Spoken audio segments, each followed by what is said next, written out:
Hello everyone. My topic is political executive versus permanent executive. So, democracy in India is like a car where politicians are the driver, steering by voters' vote, and bureaucrats are the engine who focuses on smooth functioning without even mattering whosoever is running the car. So, in this context, we are going to understand the relationship between political and permanent executive to understand their theoretical foundations, analyze tension and synergies for providing better reform for good governance. So, these political and permanent executives are the core of democratic governance. Political executive are those who are on the elected side and focuses on policy making, while permanent executive are those who are on the civil servant side and focuses on policy implementation. And this both ensures the balance between accountability and expertise. So, who are the political executive? So, the ministers, prime ministers, chief ministers who derive their power from popular mandate. They are focuses on policy formulation and direction, and the most important is that they are accountable to the legislature, while permanent executive are those that are the IAS, IPS, etc., who are in bureaucracy, get recruited through merit-based system via UPSC. They focuses on continuity and expertise of the system and on the policy implementation side of the governance. However, there is a separation between the two as of politics and administration for ensuring efficiency, maintain professionalism, and to prevent the arbitrariness. If we say the historical background, so in the global context, I took the example of Max Weber, who gave the bureaucracy theory. So, in his bureaucracy theory, he mentions about the authority which is based on rational legal, rule based system, and hierarchical system for impartiality and efficiency.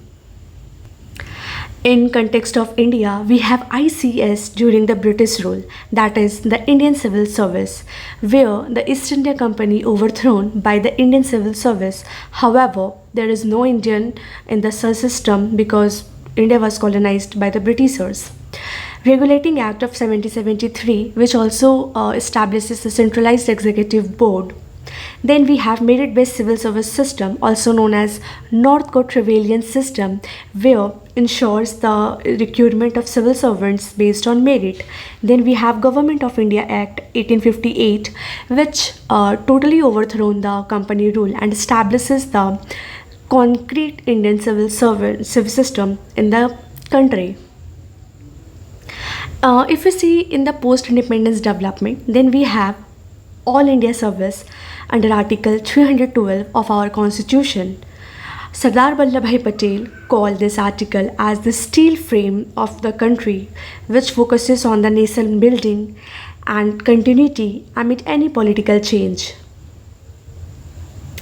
In political administration dichotomy, that basically given by Woodrow Wilson in 1887, where he mentioned that politics is about policy making while administration is about implementation, and this separation is necessary for smooth functioning and efficiency. However, there are the criticism of dichotomy given by like Paul Appleby, who said that administration is political. Herbert Simon, who gave the decision-making theory, which overlapped with this the dichotomy of Woodrow Wilson. However, in reality, roles of both political and permanent executive are interlinked. There are the principle of neutrality, like the political neutrality, which ensures that the decisions given by the civil servants must be by not in favor of any biasness, and it is basically by centric to the system. Then we have administrative neutrality, which ensures that the decisions whichsoever is taken by the civil servants that must be based on rule-based system and not favoring any political leader, any individual or anyone in the system. Besides this, we have other principles also, like the anonymity, accountability, hierarchy, and professionalism. Like the civil servants must keep anonymous in the system for whatever the policy implementation they do, and they must be accountable for their decision to the political executive. However, there is a hierarchy in the system also, like the junior civil servants have to submit their report to the senior civil servants, and there is a proper code of conduct where they have the proper competence, integrity, ethical rule, like how they behave into their job or in the system. Then in Indian legal framework, we have CCS Conduct Rule 1964, which ensures the proper strict code of conduct for civil servants, like how they act and work into their job. Like they have to be anonymous. There are certain rules. There are ethical integrity, and they all have to follow all these rules. Besides this, we have Article 311, which protect the All India services in various ground via Supreme Court judgments. After that, we have fixed tenure concept given by TRS Subramaniam versus Union of India case, which ensures that the 2-year uninterrupted posting of civil servants in their job. Then, after that, we have contemporary challenges like the politicization of bureaucracy, frequent transfers, political paralysis, administrative efficiency. Like we understand these things through the example of case study like the emergency of 1975, which shows the erosion of neutrality because of obviously all of sudden changes. Then we have demonetization, which shows the coordination issues, because during that time demonetization occurred on a very secretive manner, and the bureaucrats didn't give them much time to prepare all the stuff whatsoever needed during that time. However, GST is an example of cooperation and a success, where as it come through a long process and ensures the proper functioning of both the political and the permanent executive to make it successful.